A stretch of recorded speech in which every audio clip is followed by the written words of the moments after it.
Hi friends, have a good day. இன்னைக்கு நம்ம பார்க்க போகிற டாபிக் எதை பற்றி அப்படின்னு பார்த்தீங்கன்னா மனசோர்வு. அதாவது நம்மள நிறைய பேருக்கு ஃபிசிக்கலி ரொம்ப ஆக்டிவாக இருப்பாங்க. டெய்லி வேலைகள் பண்ணுற அளவுக்கு அவங்க ஃபிசிக்கலி ரொம்ப ரெடியாக இருப்பாங்க. நல்லா சாப்பிடுவாங்க, நல்லா தூங்குவாங்க. அப்படி இருந்தாலுமே ஏனோ தெரியாது மனசு எப்பவுமே சோர்வாக இருக்கும். அவங்களோட டெய்லி வேலைகள் பார்க்கறதுக்கு கூட நிறைய நேரங்கள்ல இன்ட்ரெஸ்ட் இல்லாமல் இருக்கிறது. அப்படியே இன்ட்ரெஸ்ட் இருந்தால் கூட அந்த வேலையை செய்ய உட்காந்தா அதில் கவனம் இல்லாமல் இருக்கிறது. சின்ன சின்ன விஷயங்களுக்கு கூட டக்குன்னு இரிட்டேட் ஆகுறது, டென்ஷன் ஆகுறது. தூங்கி எழுந்ததுக்கு அப்புறமா கூட ஏதோ ஒரு டயர்ட்னஸ் இருந்துகிட்டே இருக்கும். முக்கியமான விஷயங்கள்ல ஒரு டெசிஷன் எடுக்கணும் அப்படின்னா கூட அதில் ஒரு பதட்டம், இல்லை இந்த டெசிஷனை நம்ம தப்பாக எடுத்துருவோமோ அப்படின்ற ஒரு குழப்பம். இந்த மாதிரியான விஷயங்கள்லாம் நம்ம மைண்டுக்குள்ள அடிக்கடி ஓடிட்டே இருக்கு அப்படின்னா அதுக்கு முக்கியமான காரணம் மனசு சோர்வடைஞ்சு போறது தான். இந்த மனசு சோர்வடைஞ்சு போறதுக்கு நிறைய ரீசன் இருக்கலாம். நான் இன்னைக்கு சொல்ல போறது ஒரு 2 முக்கியமான ரீசன். இது நிறைய பேர் அவங்களோட ரிலேட் பண்ணிக்க முடியும். நீங்க அந்த மாதிரி ரீசன்ஸ் உங்களுக்கு இருக்கு அப்படின்னா அதை ஓவர் கம் பண்ணி வெளியில வாங்க. அதை எப்படி ஓவர் கம் பண்ணி வெளியில வரலாம் அப்படின்றதுக்கான சில டிப்ஸும் நான் இந்த வீடியோல சொல்றேன். அப்படி நீங்க ஓவர் கம் பண்ணி வெளியில வரும்பொழுது உங்களோட டெய்லி வேலைகளை நீங்க ரொம்ப ஆக்டிவா சூப்பரா பண்ண முடியும். அண்ட் ஆல்சோ ஒரு பீஸ்ஃபுல்லான பர்சனா, ஒரு ஹாப்பியான பர்சனா உங்களை நீங்க வச்சுக்க முடியும். அவ்வளோ சீக்கிரம் மனசு சோர்வடைஞ்சு போக மாட்டீங்க. சரி, வாங்க அந்த மாதிரியான டிப்ஸ் என்னெல்லாம் அப்படின்றத 1 by 1 பார்க்கலாம். வீடியோக்குள்ள போறதுக்கு முன்னாடி ஒரு சின்ன ரிக்வெஸ்ட். நீங்க இந்த வீடியோ பார்த்துட்டு இருக்கும் போதோ இல்ல பார்த்து முடிக்கும் போதோ அதுல இருக்க கண்டென்ட் உங்களுக்கு பிடிச்சிருந்ததுன்னா மறக்காம வீடியோக்குள்ள இருக்க லைக் பட்டனை கிளிக் பண்ணிக்கோங்க. அப்படி நீங்க கொடுக்க போற அந்த குட்டி குட்டி லைக்ஸ் எல்லாமே இன்னும் நல்ல நல்ல கண்டென்ட்ல நான் உங்களோட ஷேர் பண்ணிக்கிறதுக்கு எனக்கு கொஞ்சம் மோட்டிவேட்டிங்கா இருக்கும். ஓகே, இன்னைக்கான டிப்ஸ்க்குள்ள போறதுக்கு முன்னாடி ஒரு சின்ன விஷயம் மட்டும் நான் ரொம்ப நாளா கேட்கணும்னு நினைச்சிட்டே இருந்தேன். யாரெல்லாம் நம்மளோட வீடியோவை ரொம்ப நாளா பாக்குறீங்க, அப்படி பாக்குறீங்கன்னா எவ்வளவு நாளா நம்மளோட வீடியோஸ் பார்த்துட்டு இருக்கீங்க, உங்களுக்கு எந்த விதத்துல இது யூஸ்ஃபுல்லா இருக்கு அப்படின்றத எனக்கு மறக்காம கமெண்ட் பாக்ஸ்ல சொல்லுங்க. ஸோ தட் யாரெல்லாம் நம்மளோட வீடியோஸ் ரெகுலரா பார்த்துட்டு இருக்கீங்க அப்படின்றத நான் அந்த கமெண்ட்ஸ் மூலமா பார்த்து தெரிஞ்சுப்பேன். எனக்கு கொஞ்சம் இதை பத்தி தெரிஞ்சுக்கணும்னு ரொம்ப நாளா விருப்பம் இருந்துச்சு. எல்லா வீடியோஸ்லயும் சொல்லணும்னு நினைப்பேன், மறந்து போயிடுவேன். ஸோ எனக்கு மறக்காம சொல்லுங்க கமெண்ட் பாக்ஸ்ல. இப்போ வாங்க இன்னைக்கான டிப்ஸ்குள்ள போலாம். மனசு சோர்வடைஞ்சு போறதுக்கான முதல் ரீசன், ரொம்ப முக்கியமான ரீசன் கூட, நம்மள நிறைய பேருக்கு இருக்கக்கூடிய பழக்கம். அதாவது ஒரு நேரத்துல பல விஷயங்களை நம்ம மைண்டுக்குள்ள போட்டு ஓட்டிக்கிட்டே இருக்கிறது. ஃபார் எக்ஸாம்பிள், இப்போ நம்மளுக்கு ஹெல்த் வைஸ் ஒரு சின்ன ப்ராப்ளம்னு வச்சுக்கோங்க. ஒரு சின்ன ஹெல்த் இஷ்யூ இருக்கு, அதை சரி பண்ணணும்னு நினைச்சிட்டு இருக்கோம். அதுக்காக சில மெடிகேஷன்ஸ்லாம் எடுத்துட்டு இருக்கோம்னு வச்சுக்கோங்க. அந்த டைம்ல நம்ம மைண்ட்ல என்ன இருக்கணும், நம்ம உடம்ப சரி பண்ணிக்கணும், இதை எப்படி சரி பண்ணலாம், இதுக்கு என்ன மாதிரி கொஞ்சம் எஃபர்ட் போட்டா இன்னும் கொஞ்சம் ஹெல்த் பெட்டர் ஆகும், என்ன மாதிரி ஃபுட் எடுத்துக்கலாம், நம்மளோட ஹெல்த்தை இன்னும் பெட்டர் பண்ணிக்கிறதுக்கு எந்த விஷயங்கள்லாம் நம்மளோட லைஃப்ல இன்க்ளூட் பண்ணலாம் அப்படின்னு யோசிச்சா ஓகே, அந்த ஹெல்த்தை நம்ம சரி பண்ணி அதுல இருந்து வெளியில வந்துடலாம், ஹெல்த்தை நல்லா வச்சுக்க முடியும். நமக்கு இருக்க பெரிய பிரச்சனை என்ன தெரியுமா?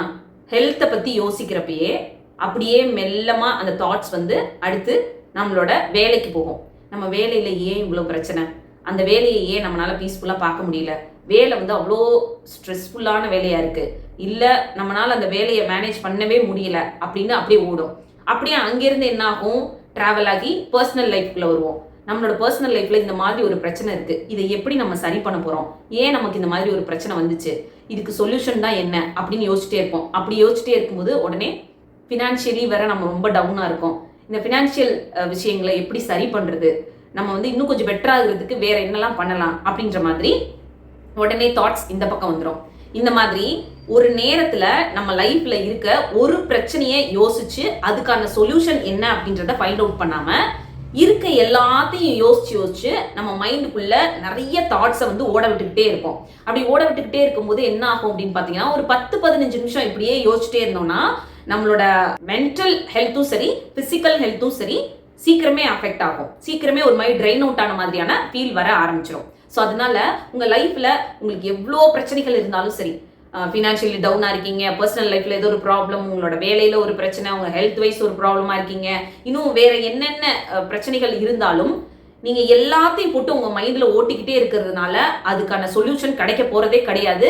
அதை தாண்டி உங்களுக்குள்ள குழப்பங்கள் தான் நிறைய இருக்கும். அந்த குழப்பங்களும் பதட்டமும் ஒரு ஸ்ட்ரெஸ்ஸும் உங்களுக்குள்ள சேர சேர மனசு கண்டிப்பா சோர்வடையத்தான் செய்யும். ஸோ அதுக்கு என்ன பண்ணலாம் அப்படின்னீங்கன்னா, உங்களை லைஃப்ல என்ன ப்ராப்ளம்ஸ் இருக்கு, ஃபர்ஸ்ட் எதுக்கு ப்ரையாரிட்டி கொடுத்து அந்த ப்ராப்ளம்கான சொல்யூஷன் என்ன அப்படின்றத ஃபைண்ட் அவுட் பண்ணா அது சால்வ் ஆச்சு அப்படின்னா மற்றதெல்லாம் கொஞ்சம் கொஞ்சம் ஆட்டோமேட்டிக்கா சால்வ் ஆக ஆரம்பிக்கும் அப்படின்றத கொஞ்சம் உட்காந்து லிஸ்ட் அவுட் பண்ணுங்க. ஃபார் எக்ஸாம்பிள், உங்களோட பிசிக்கல் ஹெல்த் தான் இப்போ உங்களுக்கு மேஜர் ப்ராப்ளமா இருக்கு. உங்களோட ஹெல்த் வைஸ் நீங்க ரொம்ப டவுனா இருக்கீங்க. நீங்க சரியாயிட்டீங்கன்னா மத்த எல்லா பிரச்சனையும் சரி பண்ணிடுவீங்க அப்படின்ற ஒரு கான்ஃபிடென்ட் உங்களுக்கு இருந்துச்சுன்னா ஃபர்ஸ்ட் உங்களோட பிசிக்கல் ஹெல்த்தை சரி பண்றதுக்கு என்னெல்லாம் பண்ணலாம் அப்படின்னு யோசிங்க. அதை வந்து உங்களோட லைஃப்ல இம்ப்ளிமெண்ட் பண்ணுங்க. உங்களோட ஹெல்த்தை இன்னும் பெட்டர் பண்ணுங்க. அதை பெட்டர் பண்ண ஆரம்பிச்சதுக்கு அப்புறம் நீங்க கொஞ்சம் ஹெல்த் வைஸ் பெட்டர் ஆனதுக்கு அப்புறம் அடுத்த பிரச்சனையை எடுத்து அதுக்கான சொல்யூஷன் என்ன அப்படின்றத பாருங்க. ஃபினான்ஷியலி நம்ம டவுனா இருக்கோம், இதை அடுத்த ஸ்டேஜுக்கு எடுத்துட்டு போறதுக்கு என்ன பண்ணலாம் அப்படின்றத யோசிங்க. இப்படி உங்களோட ப்ராப்ளம் என்னன்றத பிரிச்சு அதுக்கான சொல்யூஷன் என்ன அப்படின்றத ஒரு டைம் பீரியட்ல எடுக்க ஆரம்பிங்க. அதை விட்டுட்டு ஒரே நேரத்துல உட்காந்து எனக்கு இத்தனை பிரச்சனை இருக்கு, இவ்வளோ பிரச்சனைக்குள்ளதான் என் லைஃப் நான் வந்து ரன் பண்ணிட்டு இருக்கேன், எனக்கு யாரோட சப்போர்ட்டும் கிடையாது, நானா இந்த பிரச்சனைகள்லாம் ஃபேஸ் பண்ற மாதிரி இருக்கு, எனக்கு இதுக்கான சொல்யூஷனும் தெரிய மாட்டுது அப்படின்னு புலம்பிக்கிட்டே இருந்தீங்கன்னா இருக்க இருக்க உங்களோட மனசு வந்து சோர்வாகிட்டே போகும். உங்களால அடுத்த கட்டத்துக்கு போகவே முடியாது. அண்ட் ஆல்சோ பிரச்சனைகள் மட்டும்தான் உங்க கண்ணுக்கு தெரியும். ஸோ அதனால எவ்வளோ பிரச்சனைகள் இருந்தாலும் உங்க மைண்டுக்குள்ள அத்தனையும் போட்டு ஓட்டிக்கிட்டே இருக்காம ஒவ்வொன்றா எடுத்து கொஞ்சம் கொஞ்சம் டைம் எடுத்து அதை சால்வ் பண்ண ட்ரை பண்ணுங்க. லைஃப் வந்து அப்படியே கொஞ்சம் ஃப்ரீயான மாதிரி இருக்கும். ஓகே, இப்போ நம்ம நிறைய விஷயங்கள்ல இருந்து ஃப்ரீ ஆயிட்டோம், பிசிக்கல் ஹெல்த்தும் சரி மென்டல் ஹெல்த்தும் சரி முன்ன விட இப்போ கொஞ்சம் பெட்டரா இருக்கு அப்படின்ற மாதிரியான ஒரு ஃபீல் வந்து உங்களுக்கு கிடைக்க ஆரம்பிச்சிடும். உங்களோட டெய்லி வேலைகளை நீங்க பீஸ்ஃபுல்லா பார்க்கலாம், உங்க மனசை வந்து சந்தோஷமா வச்சுக்க முடியும். இதுதான் அதுக்கான சொல்யூஷனா இருக்கும். ஸோ ஒரே நேரத்தில் உட்காந்து நிறைய பிரச்சனைகளை மைண்டுக்குள்ள போட்டு ஓட்டுனீங்கன்னா மனசு சோர்வடைய தான் செய்யும். அந்த விஷயத்தை எப்பவுமே பண்ணாதீங்க. செகண்ட் டிப், நம்மள நிறைய பேருக்கு இருக்கக்கூடிய ஒரு நல்ல பழக்கமா கெட்ட பழக்கமான்னு கூட எனக்கு சொல்லவே தெரியலைங்க. என்னை பொறுத்த வரைக்கும் இது வந்து நாமளே கஷ்டப்படுத்திக்கக்கூடிய பழக்கம் அப்படின்னு தான் சொல்லுவேன். அதாவது மற்றவங்களை நினைச்சு வருத்தப்பட்டுக்கிட்டே இருக்கக்கூடிய பழக்கம். நம்ம கூட இருக்க ஃப்ரெண்ட்ஸோ, க்ளோஸ் சர்க்கிளில் இருக்கவங்களோ, ஃபேமிலி மெம்பர்ஸோ, ஒர்க் பண்ணுற இடத்துல இருக்கக்கூடிய ஒரு பர்சனோ, யாரோ ஒருத்தர் அவங்களோட லைஃப்ல ஏதோ ஒரு பிரச்சனையை கோத்ரூ பண்ணிட்டு இருக்காங்கன்னு வச்சுக்கோங்களேன். அதை பார்த்து நம்ம ஏனோ நமக்கே அந்த பிரச்சனை நடந்துட்ட மாதிரி எப்ப பார்த்தாலும் அவங்களையே யோசிச்சு வருத்தப்பட்டுக்கிட்டே இருப்போம். இந்த மாதிரி ஒரு பழக்கம் உங்ககிட்ட இருந்துச்சுன்னா தயவு செய்து அதை கொஞ்சம் சேஞ்ச் பண்ணிக்கோங்க. அதுக்காக மற்றவங்க பிரச்சனையில இருந்தாங்கன்னா அவங்கள கவனிக்காம இருந்துக்கலாமா, அப்படிலாம் எனக்கு செல்ஃபிஷா இருக்க தெரியாது பிரியா அப்படின்னு கேட்டீங்கன்னா, நான் செல்ஃபிஷா இருக்கலாம் இருக்கக்கூடாதுன்ற பாயிண்ட்டுக்கே வரல. நமக்கு கண்ணு முன்னாடி யாரோ ஒருத்தர் கஷ்டப்படுறாங்கன்னா அவங்கள நம்ம ஏதோ ஒரு விதத்துல ஹெல்ப் பண்ணி சரி பண்ணலாம்னு யோசிப்போம். இது வந்து பேசிக்கா எல்லாருக்குமே இருக்கக்கூடிய ஒரு விஷயம்தான். பட் நம்ம வந்து அந்த ஸ்டேஜையும் தாண்டி அந்த பிரச்சனையை தான் பிரச்சனைன்னு எடுத்து தன்னோட லைஃப்ல வந்து அப்படியே அதை கனெக்ட் பண்ணி வச்சுக்கிறது. அவங்களுக்கு இந்த பிரச்சனை இருக்கு, அவங்க எப்படி அதுல இருந்து சரியாகி வெளியில வர போறாங்களோ, எனக்கு அவங்கள நினைச்சாலே தூக்கம் வர மாட்டேங்குது, அவங்க லைஃப்பை நினைச்சு எனக்கு ரொம்ப கஷ்டமா இருக்கு, அதே மைண்டுக்குள்ள ஓடிட்டே இருக்கு அப்படின்னு ரொம்ப அப்சஸ்ட் ஆனீங்கன்னா அது கண்டிப்பா உங்களோட மனசை நிறைய விதத்துல பாதிக்க வைக்க தான் செய்யும். அப்போ நீங்க மனசளவுல சோர்ந்து போக தான் செய்வீங்க. ஸோ அதனால இதுக்கு சொல்யூஷன் என்னவா இருக்கும் அப்படின்னு கேட்டீங்கன்னா, எனக்கு தெரிஞ்சதை நான் சொல்றேன்.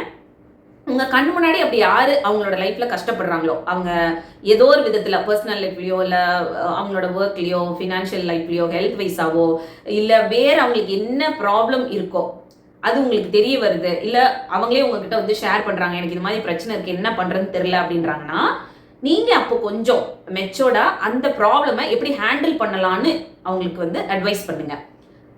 அட்வைஸ் பண்ணக்கூடிய இடத்துல நீங்க இருந்தீங்கன்னா அதுக்கான ஸ்பேஸ் அவங்க உங்களுக்கு கொடுத்துருந்தாங்கன்னா அதை வந்து நீங்க பண்ணலாம்.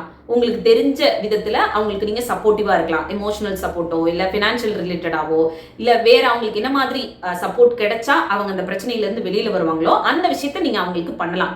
அதை அவங்க எடுத்துக்கிறாங்க, அந்த விஷயத்தை எடுத்துக்கிட்டு அதுல இருந்து வெளியில வந்துடுறாங்க அப்படின்னா ஓகே, அந்த பிரச்சனை அங்க முடிஞ்சு போச்சு. அதை விட்டுட்டு உங்களோட லைஃபை வந்து பார்க்க ஆரம்பிங்க.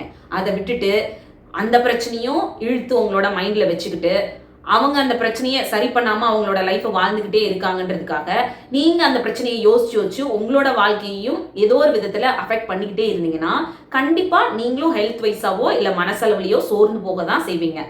நான் சொல்லிட்டேன், இதுதான் அதுக்கான சொல்யூஷன். உங்களால முடிஞ்ச சப்போர்ட்டை கொடுத்து அவங்கள சரி பண்ணுங்க. அந்த சப்போர்ட்டை எடுத்துக்கிட்டும் அவங்க அந்த பிரச்சனையை சரி பண்ணாம அதை அப்படியே ப்ரொலாங் பண்ணிக்கிட்டே இருக்காங்க, அதை அவங்க இழுத்துக்கிட்டே இருக்காங்க, இல்ல அந்த பிரச்சனைக்கான சொல்யூஷனை நீங்க கொடுத்தும் அதை அவங்க சரி பண்ணிக்கிறதுக்கு ரெடியா இல்லைன்னா தென் அதை வந்து நீங்க விட்டுருங்க. ஒன்று, உங்களுக்கு கடவுள் மேல ரொம்ப நம்பிக்கை இருக்கு அப்படின்னா கடவுள்கிட்ட வேண்டிக்கோங்க, அவங்க அந்த பிரச்சனையிலேருந்து வெளியில வரணும், அதுக்கான ஒரு ஸ்ட்ராங்கான மைண்ட் செட்டை அவங்களுக்கு கொடுங்க அப்படின்னு சொல்லி. இல்ல இயற்கை மேல நம்பிக்கை இருந்துச்சுன்னா இயற்கை கிட்ட வேண்டிக்கோங்க, அவங்க அந்த ப்ராப்ளம்ல இருந்து வெளியில வரணும்னு. இவ்வளோதான் நம்மளால பண்ண முடியுமே தவிர, இந்த விஷயங்கள்லாம் தான் நம்ம கண்ட்ரோல்குள்ள இருக்குமே தவிர, நம்ம கண்ட்ரோல்ல இல்லாத விஷயங்களை நம்ம யோசிச்சு நம்மளால பண்ண முடியாத விஷயங்களை யோசிச்சு வருத்தப்படுறதுனால எந்த பிரயோஜனமும் யாருக்குமே கிடையாது. நீங்க அதை உங்களோட பிரச்சனை மாதிரி நினைச்சுக்கிட்டு அதை நினைச்சு உங்களோட லைஃப்பை வந்து ஏதோ ஒரு விதத்துல பாதிப்படைய வச்சுக்கிட்டே இருந்தீங்கன்னா அது உங்களோட லைஃபுக்கும் நல்லது கிடையாது, உங்களோட பிசிக்கல் ஹெல்த் மென்டல் ஹெல்த்துக்கும் நல்லது கிடையாது. இப்படி நீங்க வருத்தப்பட்டுக்கிட்டே இருக்கிறதுனால அவங்க பிரச்சனையும் சால்வ் ஆக போறது கிடையாது. ஸோ இந்த ஒரு விஷயத்த நீங்க பண்ணிட்டு இருந்தீங்க அப்படின்னா அதை கொஞ்சம் சேஞ்ச் பண்ணிக்கோங்க. உங்களோட லைஃப்பை நீங்க கொஞ்சம் பீஸ்ஃபுல்லா வச்சுக்கிறதுக்கு இந்த ஒரு விஷயம் ஹெல்ப்ஃபுல்லா இருக்கும். ஸோ ஒரு 2 ரீசன் பார்த்தோம் நம்ம மனசு சோர்வடைஞ்சு போறதுக்கு. அதுக்கான சொல்யூஷனும் நம்ம பார்த்தாச்சு. இதை உங்களோட லைஃப்ல இம்ப்ளிமெண்ட் பண்ணுங்க. கொஞ்சம் கொஞ்சமா உங்களோட லைஃப் வந்து சேஞ்ச் பண்ண ஸ்டார்ட் பண்ணுங்க. இன்னொரு முக்கியமான டிப்ஸ், இதை நீங்க போனஸ் டிப்ஸ் மாதிரி கூட எடுத்துக்கலாம். நம்மளை எப்பயும் மனசு சோர்வடையாம வச்சுக்கணும், எப்பவுமே ஒரு சந்தோஷமான பர்சனா இருக்கணும், லைஃப்ல சின்ன சின்ன விஷயங்கள்ல கூட சந்தோஷத்தை தேட ஆரம்பிக்கணும் அப்படின்னு நினைச்சீங்கன்னா உங்களோட தாட்ஸை எப்பவுமே பாசிட்டிவா வச்சுக்கோங்க. அது வந்து ஸ்டார்டிங்ல கொஞ்சம் கஷ்டமா இருக்கும். கண்டிப்பா ஒரு மனுஷனா பிறந்திருந்தோம் அப்படின்னா ஒரு சில நெகட்டிவ் தாட்ஸ் நம்மளுக்கு வரதான் செய்யும். அதை வந்து நம்ம ஓவர் கம் பண்ணி வந்துட்டே இருக்கணும். அதை வந்து நீங்க எவ்வளோ டைம் கொடுக்குறீங்களோ, ஒரு நெகட்டிவ் தாட்ஸ்க்கு எவ்வளோ டைம் கொடுத்து உட்காந்துட்டே இருக்கீங்களோ அதுதான் உங்களோட லைஃப்பை நெகட்டிவா மாத்திக்கிட்டே போகும். ஒரு 10 நிமிஷம் உங்களுக்கு ஒரு நெகட்டிவ் தாட்ஸ் வருது அப்படின்னா அதை நீங்க உடனே ரியலைஸ் பண்ணி அதுல இருந்து நம்ம வெளியில போயிடணும். இது நம்மளோட லைஃப்க்கு எந்த விதத்துலையும் உதவாது, இது நம்ம ஹெல்த்தை பாதிக்கும், நம்ம ஃபேமிலியை பாதிக்கும், நம்மளோட லைஃபே வந்து நிறைய விதத்துல அஃபெக்ட் ஆயிடும். ஸோ இந்த தாட்ஸ் நமக்குள்ள வரக்கூடாது அப்படின்னு சொல்லிட்டு டக்குன்னு உங்களை டைவர்ட் பண்ணக்கூடிய பழக்கத்தை உங்களுக்குள்ள வச்சுக்கோங்க. ஸ்டார்டிங்ல இது கொஞ்சம் கஷ்டமா இருந்துச்சுனாலும் கொஞ்ச நாள் அதை ப்ராக்டிஸ் பண்ணீங்கன்னா உடனே உங்களோட மைண்ட் வந்து கொஞ்சம் கொஞ்சமா அந்த பாசிட்டிவ் தாட்ஸ் நோக்கி போக ஆரம்பிச்சிடும். ஸோ நெகட்டிவ் தாட்ஸ் எப்பவும் இல்லாமல் இருக்கிறதுக்கு இந்த ஒரு விஷயத்த பண்ணுங்க. இன்னொரு விஷயம் என்னன்னா, நம்மளோட லைஃப் வந்து எப்பவுமே எந்த விஷயத்துலையும் நிரந்தரம் இல்லாத லைஃப் அப்படின்றத மைண்ட்ல வச்சுக்கோங்க. உங்களுக்கு ஒரு பாசிட்டிவான விஷயம் நடந்துச்சு அப்படின்னாலும் அதுவும் நிரந்தரம் கிடையாது, ஒரு நெகட்டிவான விஷயம் நடந்துச்சுனாலும் அதுவும் நிரந்தரம் கிடையாது அப்படின்றத உங்களோட மைண்ட்ல ரொம்ப ஸ்ட்ராங்கா வச்சுக்கோங்க. ஒரு ஹாப்பியா இருக்கு, சந்தோஷமா நீங்க இருக்கீங்க அப்படின்னாலும் அந்த மொமெண்ட்டும் கொஞ்ச நேரம் தான். அதை நம்ம செலிப்ரேட் பண்றோம், என்ஜாய் பண்றோம் அப்படின்னா அது முடிச்சதுக்கு அப்புறம் நம்ம அடுத்த விஷயத்தை நோக்கி போக ஆரம்பிச்சிருவோம். அதே மாதிரி தான் நம்ம லைஃப்ல ஒரு கவலை வருது, கஷ்டம் வருது, ஏதோ ஒரு விஷயத்துல நம்ம பாதிக்கப்படுறோம் அப்படின்னா அதுவும் நம்ம லைஃப்ல நிரந்தரம் கிடையாது. கொஞ்ச நாளோ கொஞ்சம் டைமோ தான் இருக்கும். அதை சரி பண்ணி நம்ம வெளியில போறதுக்கான முயற்சி எடுத்தோம்னா அதை சரி பண்ணி நம்ம வெளியில போயிடலாம்.